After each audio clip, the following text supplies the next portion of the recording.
విజయవాడ గుణదలలో ఉన్న మేరీమాతను టీడీపీ అధినేత చంద్రబాబు, ఆయన భార్య భువనేశ్వరి దర్శించుకున్నారు. సెమీ క్రిస్మస్ వేడుకల్లో చంద్రబాబు దంపతులు పాల్గొన్నారు. ఈ సందర్భంగా ప్రత్యేక ప్రార్థనలను నిర్వహించారు. చంద్రబాబు దంపతులతో పాటు వర్ల రామయ్య, దేవినేని ఉమా, జవహర్, అశోక్ బాబు, నాగుల్ మీరా, కొల్లు రవీంద్ర తదితరులు కూడా ప్రార్థనల్లో పాల్గొన్నారు.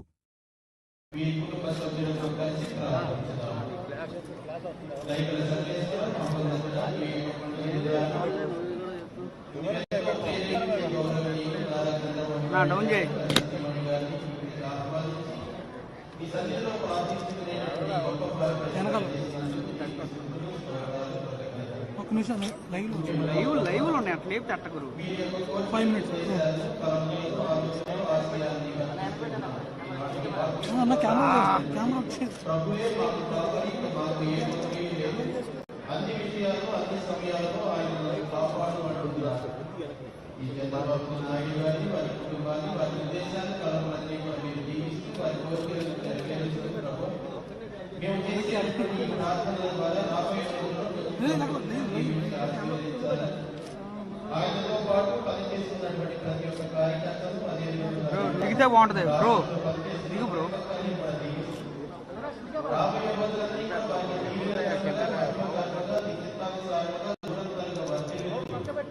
వారి యొక్క సమర్పణలు ఉద్దేశాన్ని కోరికలన్నీ కూడా కార్యరూపంలో దాల్చారు. మాకు ఈ శరణ్ కోరి వేడుచు ఉన్నాము. ఇక్కడికి విచ్చేసినటువంటి వీరిని దీవిస్తూ ఎంతో విశ్వాసంతో నమ్మకంతో నీ చెంతకు వచ్చారు.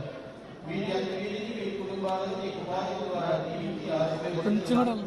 ఈ సన్నిధికి వచ్చి నీ చెంతకు వచ్చి మొరపెట్టుకున్న వారందరినీ కూడా జీవిస్తామని శ్రమిస్తున్నటువంటి తల్లి వీరిని కూడా దీవించి ఆశీర్వదించమని నీ కాపుదలను భద్రపరుస్తూ నీ కుమారుల ద్వారా నీ ఆత్మీయ వరాలు అనుగ్రహాలను మేము చేసేటటువంటి ఈ ప్రార్థనల ద్వారా ఇక్కడ చేరి ప్రార్థించేటటువంటి అందరి ప్రార్థనల ద్వారా వీరి యొక్క కోరికలన్నీ కూడా ఫలిస్తూ రాబోయే రోజుల్లో నీ చిత్తానుసారంగా జీవించమని ఆలోచిస్తున్నాం.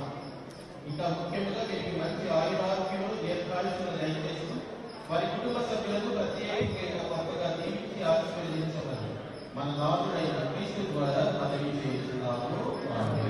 ప్రభు మీతో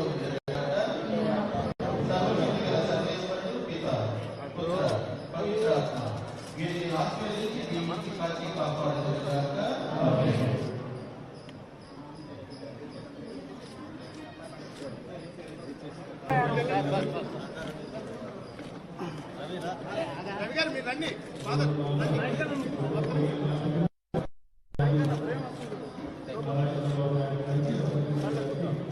ఈరోజే నేను మేరీమాత టెంపుల్కి వెళ్ళాను. ఏదైతే నేను ఆ రోజు చెప్పానో మానవ ప్రయత్నానికి దేవుని సహకారం కూడా అవసరం. ఆ సహకారం కోరడానికే మానవాళి మంచి కోసం మేరీమాత పూజలు చేశానని చెప్పి సందర్భంగా మీ అందరికీ తెలియజేస్తున్నాను. అయితే మన టెంపుల్ కూడా మేరీమాత చర్చి చూస్తే దేశంలో అతిపెద్ద 2వ చర్చ్ ఇది. అది నా అదృష్టంగా భావిస్తున్నా. ఈరోజు నేను చాలా సంతోషంగా ఉన్నా. మేరీమాత యొక్క ఆశీస్సులు మనందరికీ ఉంటాయని చెప్పి మరొక ఆశిస్తూ ఈరోజు ఇప్పుడే ఎన్ఐ గారు చాలా స్పష్టంగా మాట్లాడారు. సమస్త మానవాళి రక్షణ కోసం సాక్షాత్తు దేవుడు మానవ రూపంలో అవతరించి ఈరోజు మనం క్రిస్మస్ జరుపుకుంటున్నాం. అలాంటి సందర్భంలో మీరు చూస్తే ఈరోజు బైబిల్లో చాలా స్పష్టంగా ఉంది.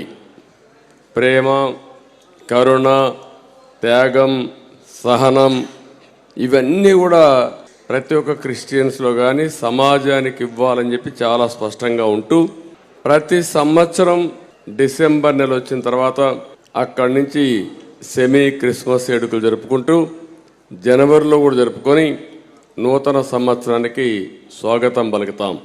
నేను సమైక్య ఆంధ్రప్రదేశ్లో మొట్టమొదటిసారిగా సెమీ క్రిస్మస్ని ప్రభుత్వం తరపున ప్రారంభించింది నేనే ప్రారంభించా. అది నేను అదృష్టంగా భావిస్తున్నంతవరకు లేదు. ఎప్పుడు ప్రభుత్వం ఎప్పుడు కూడా క్రిస్మస్ వేడుకలు జరుపుకునే సందర్భాలు లేవు. అవసరమైతే ఆ రోజు చర్చికి పోయి వస్తారు తప్ప ఎప్పుడు జరిపేవారు కాదు. అలాంటి మొట్టమొదటిసారిగా రాష్ట్రంలో ఉండే మొత్తం ఫాదర్స్ కానీ, రెవరెంట్స్ కానీ, లేకపోతే చర్చి యొక్క పాస్టర్స్ కానీ అందరిని పిలిచి కార్యక్రమం చేశాం.